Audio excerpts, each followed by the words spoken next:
our very first podcast in English, and that because we're going to speak about very interesting project that we recently had.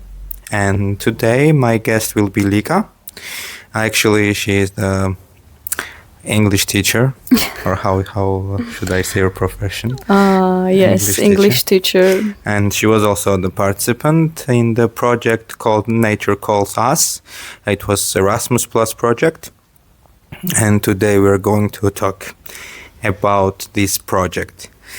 The first of all, how was the project? As I know, it was, because I was also there, as I know, it was an exchange, and exchanges are always funnier than the training course. But training course is more informative as well. Mm-hmm. Yeah. The first thing that comes to our mind is that such projects are always all about entertainment.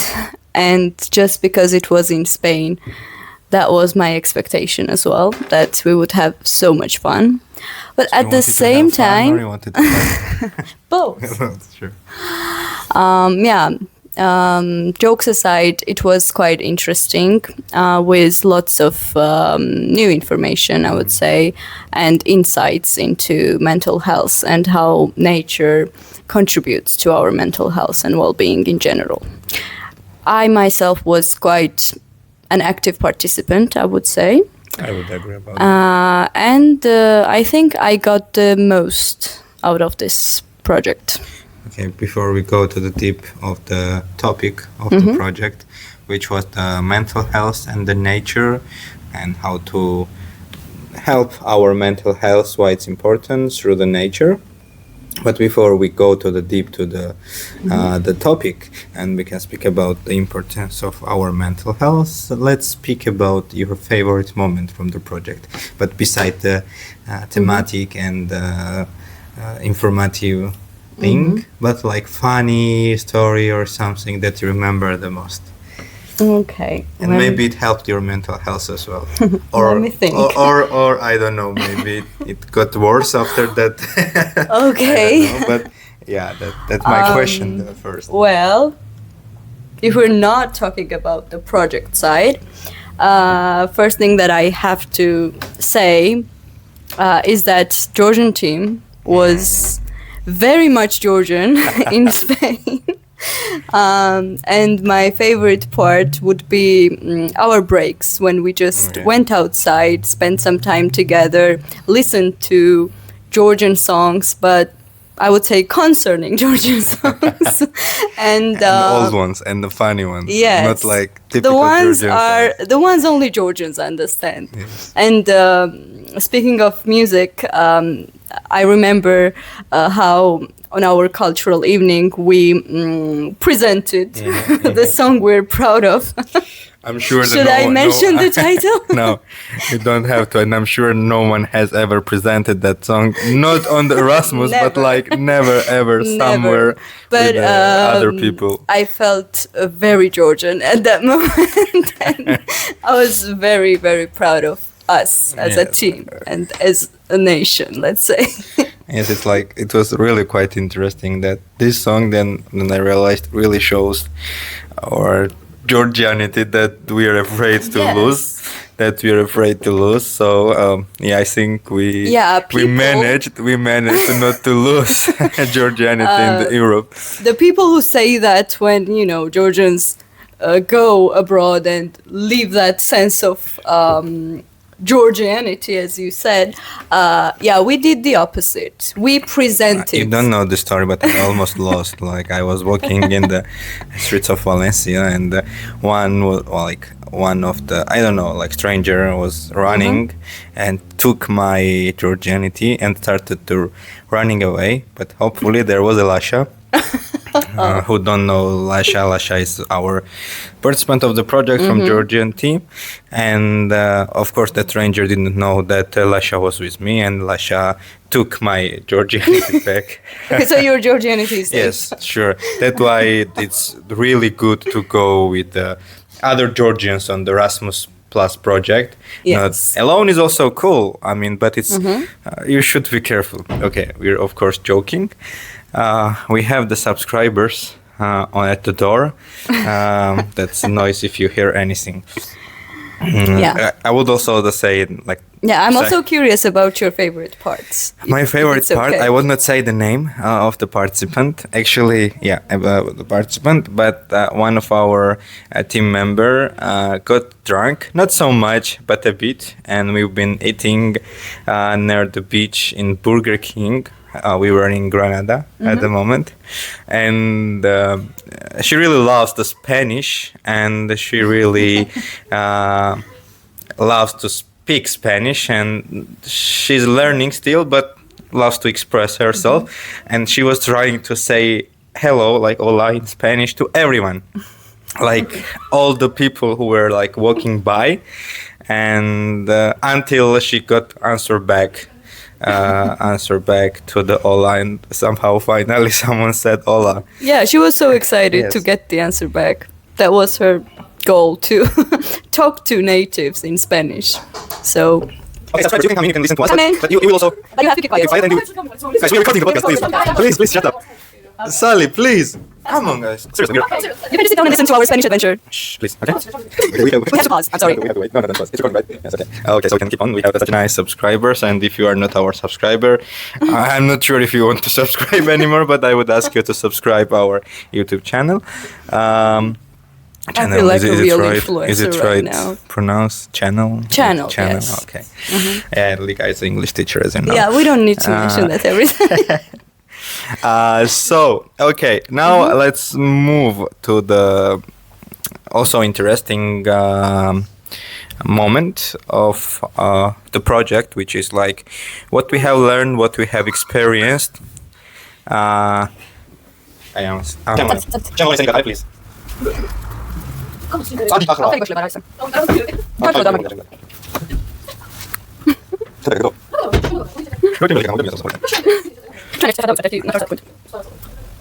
Okay. Okay, they're gone. We can continue now. Okay. At the moment, so let's now move to the information phase, which is the what we have learned. And to go easily on this speaking, I would ask you which one was your favorite session through the project. Okay. Let me think. I would say most of the sessions, generally, sessions were quite diverse, different topics, different type of activities. But the one that comes to my mind first is the workshop about stigmas and stereotypes related to mental health. The reason why I think this one was the most interesting and insightful is because, at the project there were people from different countries, right? And when we started discussing common stereotypes and stigmas, it appeared that we had many similarities. Like, even though we were from different countries, totally different cultures, still there were very similar stigmas. And that was quite an interesting thing to notice. And as we went into the depth of the discussion, even though I was facilitating the workshop and I myself worked a lot on preparing the stigmas and stereotypes and read a lot beforehand, I was still quite impressed by the information I got from the participants. They shared their personal experiences, and not only personal, but generally cultural experiences, let's say. And for me, it was the most interesting part to contrast and compare those stigmas and stereotypes in different countries. Yeah, I would also comment on that session because I really enjoyed, because there was really many different ideas, but all of them were kind of connected to each other. I cannot say that like we had a different opinion. Of course, there were different ones, but like in the end, all of were the same. And we forgot to say the countries who were participating. It was Spain, Ukraine, Portugal, and Georgia. 5, right? Yeah. It was 5. Yes, so all of the countries, like we had some similarities in our everyday life. There was a cultural differences, of course, but on the session we saw that when we're speaking about the mental health, mostly we all face, maybe in a different ways, but we all face the same challenges and same problems in our everyday life, and that was quite interesting because I really understand some really interesting views of the regarding to the different topic. I would also highlight the hug the tree. I remember you really liked that. Yeah, From totally. the project. I don't know. I have not enjoyed that much, but I understand that why people love the hugging the tree. But I prefer like hugging people, actually, and specifically one person. But let's keep on. But what would you say about the hugging the tree? Oh, this project was about mental health and nature, right? And before that Hug the Tree workshop, I had a feeling that we were going through quite a lot of theory and practicalities, but it was inside the building, and I felt this special need to actually go outside in the nature and feel the nature and actually see how it can help. And I remember when we were doing that workshop outside in the forest, it was such a nice sunny weather. And we had a great facilitator. I would also say that because it was very important to listen to. Ukraine, right? Yeah, I think they were Ukrainians, yes, and it was also their first workshop, which was impressive. Most of them had Yeah. the first session there. And when we were outside listening to this peaceful music and the voice, I tried my best to just concentrate and feel the moment. And when hugging the tree, that's how it's supposed to be. You kind of have to exchange the energy, right? And I would say I actually felt that for a moment. It was like the world around me just paused and went silent for a moment, and it actually made me feel quite peaceful. So that would be the highlight of the whole project. I would add here that the place we have been, it was really nice because we had that like really nice place with a forest and the different facilities. And I would like to say we've been in Juve, in Molina, Yes. in Andalusia. So that's Yes, also I would Molina, like to Andalusia. say. It was a really nice place. Meanwhile, in Georgia, I remember it was like freezing, so cold. But in Molina, we had a really, really nice weather all the day, all the night. It was chill a bit, but it was manageable. So I really enjoyed with the place we have been, and it really helped what you said, that like going to the forest and enjoying with the nature. And what I really enjoyed at the moment, maybe I don't know why, but maybe hugging trees not for me, as I said. But when I was looking to the people, how enjoyable process they've been going through, it was really nice that I could understand. Okay, maybe it really means something, and actually it could mean something because tree is not just like a subject, something like it's also like living. It's living leaves. Oh, okay. Anyway. Yeah, it's a living creature. If you're trying to say that. It's a living. Thank you, English teacher. Living creature, and a lot of processes going there. And if you try and feel that process, it may help. Like it's not just just a normal subject that we have in everyday life. Even maybe better than just our phones.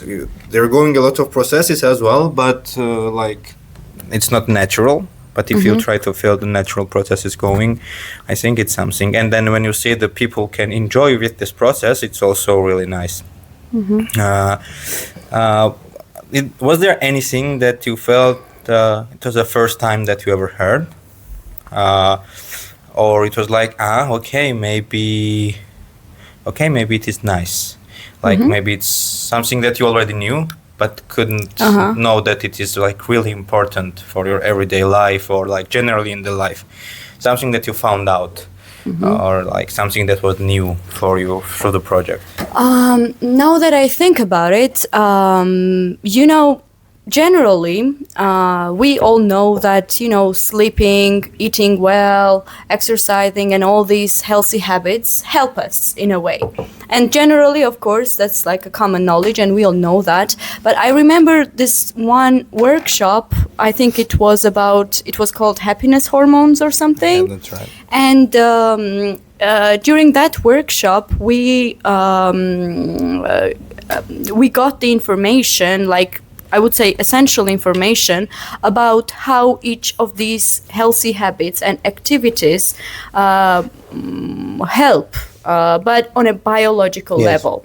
Like which hormones are being produced and how that affects our mood and everything. So I would say that was something I realized and understood from a deeper perspective. And that made me rethink my healthy habits in general, or the habits that I don't have and want to have. So I think that answers your question. Yeah, like generally, I would add here that generally we know that like walking outside or working out is really nice, or like hugging animals or the people or the trees even, right? It's like it's good. We know it works really well, but also we don't know how. And the session, like it was not like fully going deep in the biology or chemistry or not physics, but anyway.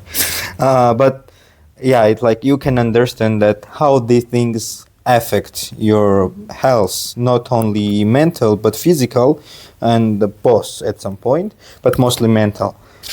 Like we were discussing about the mental health, that's why. And also there was like not from the facilitators, but during the workshop I remember there was also, we were speaking about how this can affect us in a bad way. Like having these hormones in your body can also be bad if you're not doing the right thing. So it's also for me really nice thing to understand, because when you see the happiness hormones, you know, the dopamine and everything, like yeah, it's like okay, like they're nice, we should have it, but also it could be harming for yourself, and it was really interesting for me. I would also want to ask you that how nice it was that you also facilitated the session. Not only you, but also I facilitated with Mariam, and like all of the participants facilitated different sessions, and most of the sessions were facilitated by the participants. How was it? How was that experience? Okay, I was actually expecting my workshop eagerly, because it was my first time facilitating a workshop, but I would say it is also something that I do on a daily basis on a lesson. So I can't say it was an entirely new experience, but at the same time it had a different perspective, let's say. And I really wanted to test myself in doing that.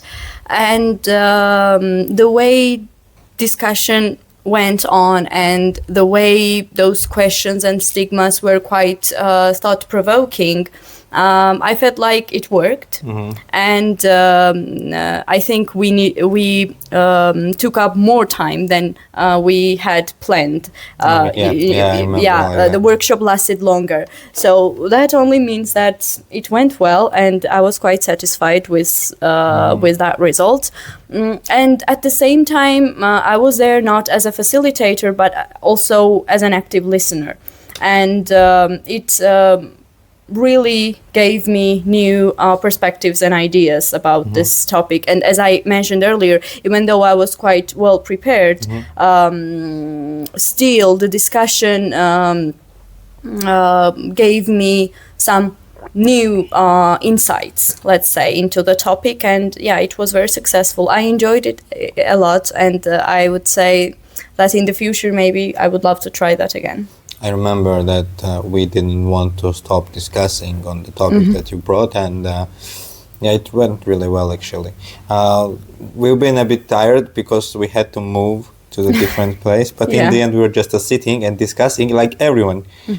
Like everyone was at least listening, if not speaking, and it was so nice. I felt like at some point it turned into a therapy session at some point. Yeah. because we have all experienced such stigmas and stereotypes, and after some time this formality disappeared, and people just started sharing their personal experiences, and that was very important. Yeah, it was really nice, and also group was nice. I would say that.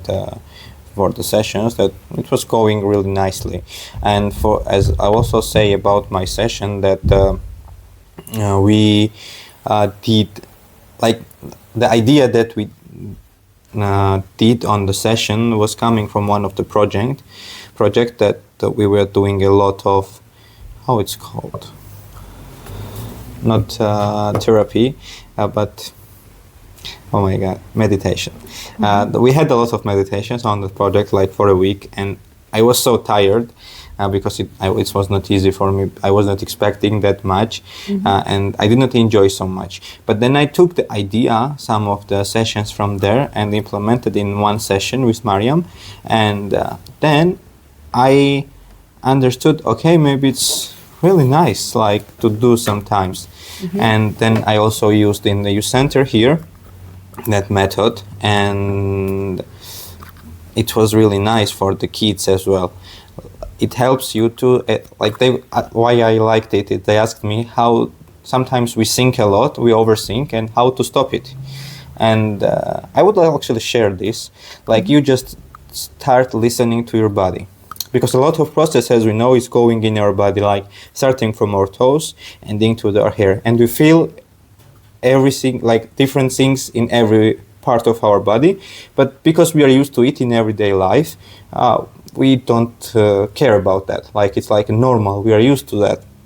But if you go one by one from the toes to the head, and if you start what's going on there, like how it feels, and it goes through process, and after that you also try to listen what's happening around, what you smell, what you feel on your skin, like what you hear, all the things that we can really get, then it somehow helps you to stop thinking about other things, but to concentrate about yourself.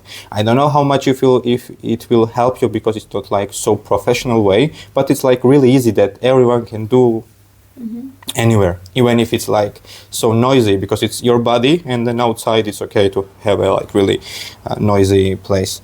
That's totally okay. I don't know how much it will help you, but at least as a small help, I think it will be like that, because I tried sometimes, and I used to try sometimes, and it was really nice to like stop thinking, to stop overthinking at least. Maybe you cannot stop thinking, it's really difficult process that you need to learn and go through, but yeah, like generally it can help. So if you listen to this podcast still, you can use this method, or just like you can comment and I can share you more information about that. Before we move on, I just wanted to mention one thing.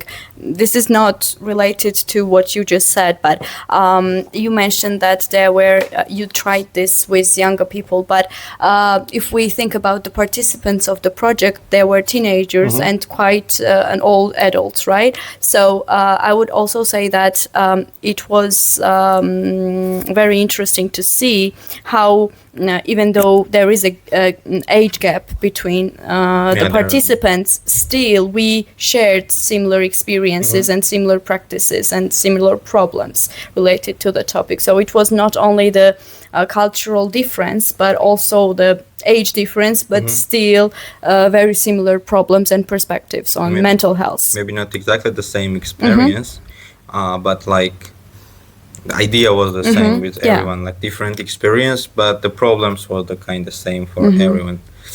I don't know how much time we're already speaking, but slowly we can move to the end. And I would say in the end of the podcast, I also give you opportunity to speak, but I would say that I really appreciate the work that is behind this project. Our organizers of the project had a lot of work to do, and also I really want to thank you, all the participants that been there, because we together made a really nice place there to learn, to have fun, to enjoy with the moment. It's been like 10 days, right? It was quite tiring as well, because you're in a different place, you're living in a hotel, eating the same food, sometimes fried onion if you're vegetarian. But you know how sometimes it's quite difficult to put up with strangers for so long in general. If you participate in a project that lasts longer than 5 days, it might get really uncomfortable. Yes. I have personally experienced that, but this was different that way, you know. At the end, even though we were tired but and all tired that, from the people. Not tired and not annoyed in a way by the participants. So I think the topic of mental health and in general talking about our experiences and sharing all that helped us create safe space for each other. And that's why I think, as I said, it not only that one workshop, but the whole generally. project was like a therapy session for us. After the workshops, we had some individual conversations, and these sharing process went on and on. So I would say that is also, that happened because the project itself was very well planned. And that's why we definitely need to thank the organizers of the project. It was very well written and organized. And I really want to say a big thank you to the Georgian team to like having a really nice experience with them, not only in Molina, but in Granada and Valencia. And Seville. We should not forget the Seville. We've been in Seville, not Valencia. We've been in Seville. I said Valencia 2 times. Okay, Seville. Okay, Seville. Because, not Valencia. Okay, never mind. It's Seville, and it was really nice experience spending time with you guys, eating the Burger King all the time. Somehow, I could not manage to eat like any Spanish traditional food, but the Burger King and McDonald's as well. Well, and not the food, but how about the drinks? Drinks, yes, a lot, and the Taco Bell as well. So like I experienced many traditional fast food of the Spain. So it was really nice. And I also met a Georgian guy like that I know from the childhood, randomly in the Taco Bell. Like they were also on a different That's project. A crazy experience. They're like on a different project. I'm like sitting in Taco Bell with Lasha. We are going to eat, and I see some random people coming upstairs, and I see one guy, and I know him. Like he is my friend. What are you doing here? And like it was a really nice experience. Also, that's really nice. That's why it's really cool to go somewhere on the project Erasmus. Yeah, totally. In the end of the podcast, we have a tradition that we ask our guests to give one advice to the people who are listening to our podcast. Advice specifically in general? General. You can say about Erasmus, the topic that we were talking about, or like generally in their life. All right. Well, if there is a person listening to this podcast to this moment, I would definitely say that try to participate in more Erasmus exchange programs, not only Erasmus, but generally, because this experience is so much enriching. You spend a couple days with some random people. You might never meet them in your life ever again, but still you share something. You can, but you might not. You know, that's what I'm saying. So there are some people from all around the world who apparently share same problems. Let's say. Speaking of mental health, similar thoughts, different perspectives, and this process of sharing is so enriching that I think you can't really experience that on a local level. And my first and the most important advice would definitely be that to try to seek out as many opportunities as possible to give yourself this gift, let's say, to experience exchange programs. Yeah. Thank you very much. Actually, it was the first time that we asked a guest to say advice, but I hope it will get the tradition at some point. So thank you very much. Thank you for being here with us in Gori Youth Podcast. in the special edition in English level. I know it was really difficult for you to Oh, totally. I was nervous. to overcome and speak in English, but thank you very much for this. I hope our friends from the project will listen also this podcast. So goodbye. No, hello. Thanks for goodbye. having me. Yeah, No problem. goodbye. So thank you very much. This was the Gori Youth Podcast, the very first English level podcast on our channel. And thank you everybody who stayed to this long on this podcast. Gracias. We should have said gracias. Gracias. Gracias.